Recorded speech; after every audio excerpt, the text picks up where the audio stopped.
রবিবার সকাল থেকে বেলডাঙ্গা জুড়ে চলছে কড়া পুলিশি টহল। বেলডাঙ্গার বড়ুয়া মোড়, পাঁচহারা মোড় সহ রেজেনগর এলাকাতেও সমান তালে নজরদারি চালাচ্ছে পুলিশ। মুর্শিদাবাদ জেলা পুলিশ সুপার কুমার সানি রাজের নেতৃত্বে একাধিক এসডিপিও স্তরের আধিকারিক ও বিশাল পুলিশ বাহিনী এলাকায় মোতায়েন রয়েছে। অপ্রীতিকর ঘটনা এড়াতে এবং নতুন করে হিংসা ছড়ানো রুখতে এই টহলদারি চালানো হচ্ছে বলে জানিয়েছেন জেলা পুলিশ সুপার ও স্থানীয় বাসিন্দারা। উল্লেখ্য, গত শুক্রবার ও শনিবার ভিন রাজ্যে পরিযায়ী শ্রমিকদের ওপর নির্যাতনের প্রতিবাদে অগ্নিগর্ভ হয়ে ওঠে বেলডাঙ্গা। বিক্ষোভের জেরে ভাঙচুর করা হয় যাত্রীবাহী বাস, রেল লাইনে পাথর ফেলে বন্ধ করে দেওয়া হয় রেল যোগাযোগ, পাশাপাশি ক্ষতিগ্রস্ত করা হয় খাবারের হোটেল। এই ঘটনায় এখনো পর্যন্ত মোট 30 জনকে গ্রেপ্তার করেছে জেলা পুলিশ। রবিবার পুলিশ হেফাজতের আবেদন জানিয়ে ধৃতদের আদালতে পেশ করা হয়েছে। যদিও বর্তমানে এলাকায় যান চলাচল স্বাভাবিক রয়েছে, তবে এখনো বন্ধ রয়েছে ট্রেন চলাচল। আমরা এমনি নর্মাল রুট মার্চ করছি। কালকে যে ইস্যু ছিল ওরা একদম সিচুয়েশন এখন অনেক কন্ট্রোলে আছে।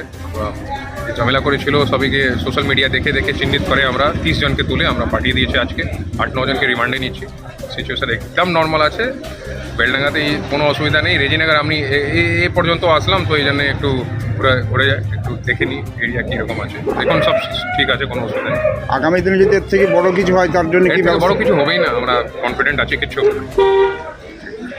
এখানে এসপি সাহেব এসছেন, তারপরে এসডিপি এসছেন, আবার ওসি এসছেন এবং সকল পুলিশ আধিকারিক এসেছেন। এর জন্য তেনাদেরকে ধন্যবাদ জানাবো। আমাদের কাশীপুর এলাকা শান্ত এলাকা, আমাদের ছেলেরা কোনোদিন গণ্ডগোল করেনি, আর এরা গণ্ডগোল করতে জানেও না। এদের সব মাথাতেই নাই।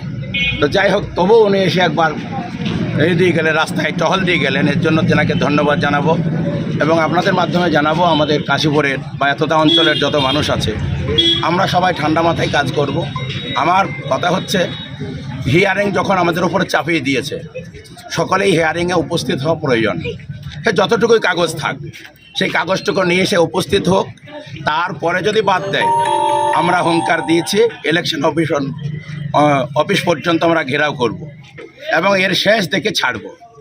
কিন্তু যেহেতু আমাদের এসেছে, হিয়ারিংয়ের ডেট এসেছে, আমি সকলকে আপনাদের মাধ্যমে বলবো হিয়ারিংয়ে সবাই উপস্থিত হোক। আমি পুলিশকেও বলেছি, এসপি সাহেবকেও আপনাদের সামনে বললাম যে আমাদের ওই পারে 30,000 লোক, এখানকার লোক হিয়ারিং করতে যাওয়া বড় কঠিন। আমাদের কাশীপুরের হাই স্কুলে আমাদের করা হোক, ওদের আন্দুলবেড়ে হাই স্কুল করা হোক, তকিপুরে করা হোক, এটা আমি আবেদন করেছি। আর এইভাবে যেভাবে হয়রান করছে মানুষকে ইলেকশন কমিটি, তার জন্য আমরা ধিক্কার জানাচ্ছি।